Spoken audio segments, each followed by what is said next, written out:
ನಿಜವಾಗ್ಲೂ ಇನ್ಮೇಲೆ ನೀನು ಕಳ್ಕೊಂಡಿರೋ ಸೇವಂತಿನ ಇವಳಲ್ಲಿ ನೋಡ್ತೀಯ.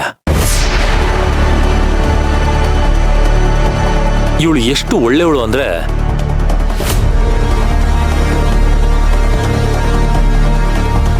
ಬಿಡಿ, ಹೋಗ್ತಾ ಹೋಗ್ತಾ ನಿಮಗೆ ಗೊತ್ತಾಗುತ್ತೆ. ಅಮ್ಮ, ನನಗೆ ಮದುವೆ ಓಕೆ. ಮೀರಾ, ನಿನಗೆ ಮನ್ಸಾರ ಒಪ್ಕೋತೀಯಲ್ವಾ?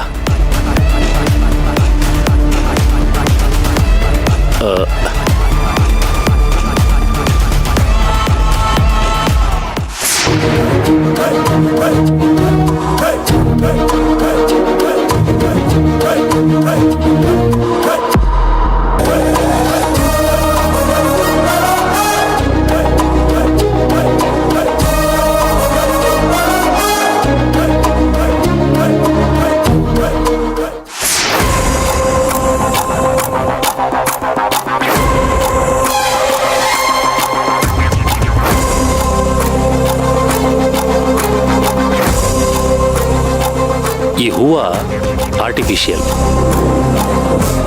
ಸೆಕೆಂಡ್ ಪ್ರಪೋಸಲ್ಗೆ ಹೇಳಿ ಮಾಡಿಸಿರೋ ತರ ಇದೆ.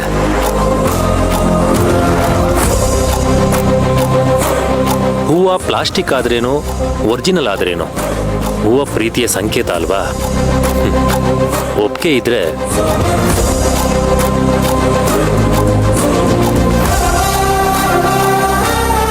ಅಕ್ಸೆಪ್ಟ್ ಮಾಡ್ಕೋ.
ಏನಕ್ಕೆ ಅರ್ಜೆಂಟಾಗಿ ಫೋನ್ ಮಾಡಿ ಬರೋದಕ್ಕೆ ಹೇಳಿದ್ರಿ? ತಗೊಳ್ಳಿ ಭಾವ. ಭಾವ, ಈ ತಾಯ್ತನ ಅಜ್ಜಿ ಕೊಟ್ಟು ಕಟ್ಕೊಳ್ಳೋದಕ್ಕೆ ಹೇಳಿ. ಅವ್ರ ಬಗ್ಗೆ ನೆನ್ನೆ ರಾತ್ರಿ ಎಲ್ಲ ಯಾಕೋ ಕೆಟ್ಟ ಕನಸುಗಳು. ನೆನ್ನೆ ನಾನೇ ಫೋನ್ ಮಾಡಿ ಮಾತಾಡ್ಬೇಕು ಅಂತ ಕಾಲ್ ಮಾಡ್ದೆ. ಆವಾಗ ಅವ್ರು ಎತ್ತಕ್ಕಾಗ್ಲಿಲ್ಲ ಅಂತಂದ್ರು. ಬೆಳಗ್ಗೆ ಅವರೇ ಫೋನ್ ಮಾಡಿದ್ರು. ಮನ್ಸಿಗೆ ಏನೋ ಒಂಥರ ಕಸಿಬಿಸಿ. ಎಷ್ಟೇ ಸಮಾಧಾನ ಮಾಡ್ಕೋಬೇಕು ಅಂತ ಅನ್ಕೊಂಡ್ರು ಸಮಾಧಾನ ಆಗ್ತಾ ಇಲ್ಲ ಭಾವ. ಹಿರಿ ಜೀವ ನಮ್ಮೆಲ್ರಿಗೂ ಇನ್ನೊಂದಷ್ಟು ಕಾಲ ನೆರಳಾಗಿ ದಾರಿ ದೀಪವಾಗಿ ಇರ್ಬೇಕಾಗಿರೋದು ಅವರೇ ಅಲ್ವಾ? ಅದಕ್ಕೆ ಪೂಜೆ ಮಾಡಿಸ್ಕೊಂಡು ತಾಯ್ತ ತಗೊಂಡ್ ಬಂದೆ. ಇದನ್ನ ಅವ್ರಿಗೆ ನಾನೇ ಕೊಟ್ಟಿದ್ದೀನಿ ಅಂತ ಹೇಳಿ ಪ್ಲೀಸ್ ಅವ್ರಿಗೆ ಕಟ್ಬಿಡಿ. ಅಜ್ಜಿಗೆ ಬೇಕಾಗಿರೋದು ಈ ತಾಯ್ತ ಅಲ್ಲ, ಅದಕ್ಕೆ ನೀವು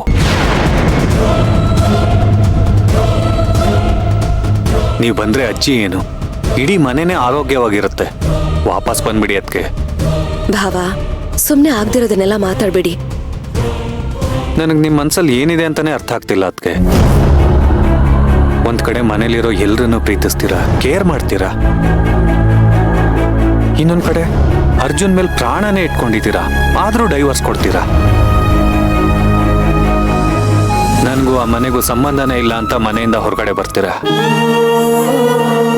ಮನೆಯಿಂದ ಹೊರಗಡೆ ಬಂದ್ಮೇಲೂ ಯಾಕೆ ಈ ರೀತಿ ನೋಡ್ಕೊಳ್ತಿದ್ದೀರಾ ಅದಕ್ಕೆ?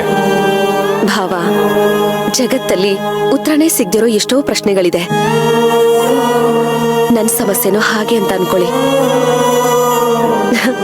ಒಂದ್ ಹೆಣ್ಣಿನ ಮನ್ಸಲ್ಲಿ ಏನಿದೆ ಅಂತ ಇನ್ನೊಂದ್ ಹೆಣ್ಣಿಗೆನೆ ಅರ್ಥ ಆಗೋದಿಲ್ವಂತೆ. ಅಂಥದ್ರಲ್ಲಿ ಒಬ್ಬ ಗಂಡ್ಸಾಗಿ ನಿಮ್ಗೆ ಹೇಗೆ ಅರ್ಥ ಆಗತ್ತೆ? ನೀವ್ ಆ ಪ್ರಯತ್ನನೂ ಮಾಡೋದಕ್ ಹೋಗ್ಬೇಡಿ. ತಗೊಳ್ಳಿ, ಇದು ಚಾಕ್ಲೇಟ್ಸು ಪಾಪುಗೆ. ಇದನ್ನ ಅಪ್ಪಿ ತಪ್ಪಿ ಕೂಡ ಪ್ರಿಯಾ ಕಣ್ಗಾಗ್ಲಿ ಚಿಕ್ಕಿ ಕಣ್ಗಾಗ್ಲಿ ಬೀಳೋ ತರ ಇಡ್ಬೇಡಿ, ಆಮೇಲೆ ಮಗುಗೆ ಒಂದ್ ಚಾಕ್ಲೇಟು ಸಿಗಲ್ಲ. ತಗೊಳ್ಳಿ. ಅನ್ಕೊಂಡೆ ಇಷ್ಟೊತ್ತಾದ್ರೂ ಮಗು ವಿಷಯ ಏನು ಕೇಳಲಿಲ್ವಲ್ಲ ಅಂತ. ಪಾಪು ಹೇಗಿದ್ದಾನೆ, ನನ್ ಬಗ್ಗೆ ಏನಾದ್ರೂ ಕೇಳ್ತಾ, ಹುಷಾರಾಗಿದ್ಯಾ, ಏನ್ ಮಾಡ್ತಿದ್ದಾನೆ, ಈ ರೀತಿ ಏನೂ ಪ್ರಶ್ನೆ ಕೇಳ್ದೆ ನಮ್ಮತ್ಗೆ ಹೇಗ್ ನಿಶ್ಚಿಂತೆಯಿಂದ ಇರೋದಕ್ ಸಾಧ್ಯ ಅಂತ. ಭಾವ, ಪಾಪು ಬಗ್ಗೆ ಮಾತಾಡೋದಕ್ಕೆ ನಮಗ್ ಸಿಕ್ಕಿರೋ ಈ ಕೆಲವೇ ಕ್ಷಣಗಳು ಸಾಕಾಗತ್ತಾ? ಸಾಧ್ಯನೇ ಇಲ್ಲ. ಪಾಪು ಬಗ್ಗೆ ಮಾತಾಡ್ತಾ ಕೂತ್ಕೊಂಡ್ರೆ ನಾನಂತೂ ಈ ಜನ್ಮ ಪೂರ್ತಿ ಮಾತಾಡ್ತಾನೆ ಇರ್ತೀನಿ. ಅದಕ್ಕಿಂತ ಇದೇ ವಾಸಿ. ಅದೆಲ್ರಿಗೂ ಗೊತ್ತಿರೋದೇ ಅದಕ್ಕೆ. ನಿಮ್ಗೆ ಅವನು ನೋಡ್ಬೇಕು ಅಂತ ಅನ್ನಿಸ್ತಿಲ್ವಾ? ಅನ್ಸುತ್ತೆ. ಅನ್ಸಿದ್ರು ಅದಕ್ಕೆ ನೀವು ಅವಕಾಶನೇ ಮಾಡ್ಕೊಡ್ಲಿಲ್ವಲ್ಲ.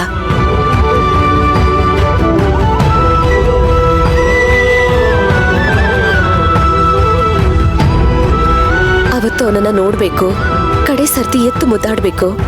ಇವತ್ತೊಂದಿನ ಅವನನ್ನ ನನ್ನ ಜೊತೆ ಮಲ್ಗಿಸ್ಕೋತೀನಿ ಅಂತ ಅವತ್ತೆಷ್ಟು ಗೋಳಾಡ್ದೆ.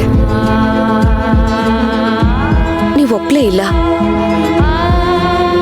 ಏನೋ ನಾನು ಅವನ್ನ ಕಿಡ್ನಾಪೇ ಮಾಡ್ಕೊಂಡು ಹೋಗ್ಬಿಡ್ತೀನಿ ಅನ್ನೋ ತರ ಮಾತಾಡಿದ್ರಿ.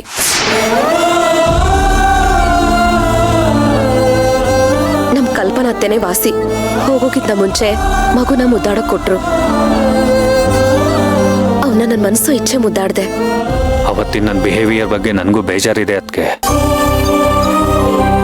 ಆದ್ರೆ ನಾನು ಹಾಗೆ ಮಾಡಿದ್ರೆ, ನಿಮಗ್ ಮಗು ಕೊಡದೆ ಹೋದ್ರೆ ಆ ನೆಪ್ತಲ್ಲಾದ್ರೂ ನಿಮ್ಮನ್ನ ಮನೇಲೆ ಇರಿಸ್ಕೊಳ್ಬೋದು ಅನ್ನೋ ಒಂದು ಸ್ವಾರ್ಥ ಇತ್ತು. ಅದಂತೂ ಖಂಡಿತ.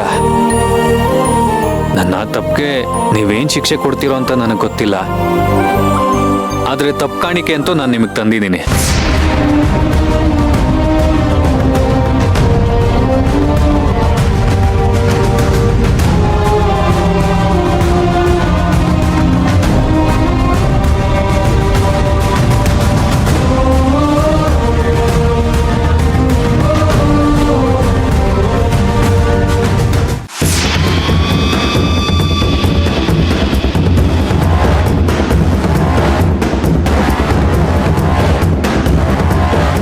ಅರ್ಜುನ್ ಸರ್, ನನಗೇನ್ ಹೇಳ್ಬೇಕು, ಏನ್ ಮಾಡ್ಬೇಕು ಅಂತ ಒಂಚೂರು ಗೊತ್ತಾಗ್ತಾ ಇಲ್ಲ.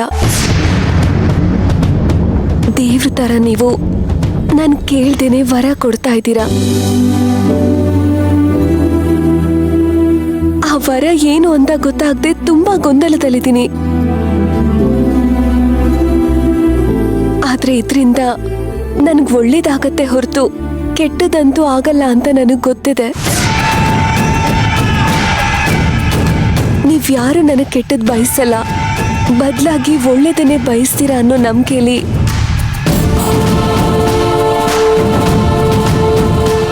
ನಾನು ಈ ಫ್ಲವರ್ನ ಅಕ್ಸೆಪ್ಟ್ ಮಾಡ್ಕೋತಿದ್ದೀನಿ.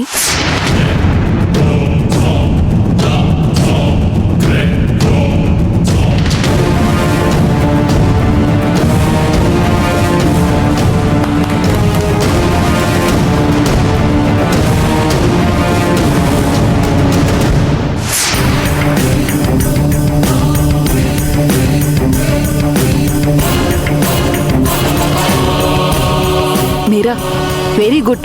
ಒಳ್ಳೆ ನಿರ್ಧಾರನೇ ತಗೊಂಡೆ.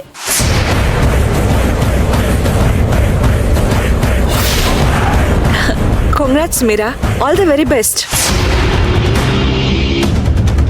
ನಿಮ್ಮಿಬ್ರು ಜೋಡಿ ಹೇಳ್ ಮಾಡಿಸ್ತಾಗಿದೆ. Good luck. Thank you very much.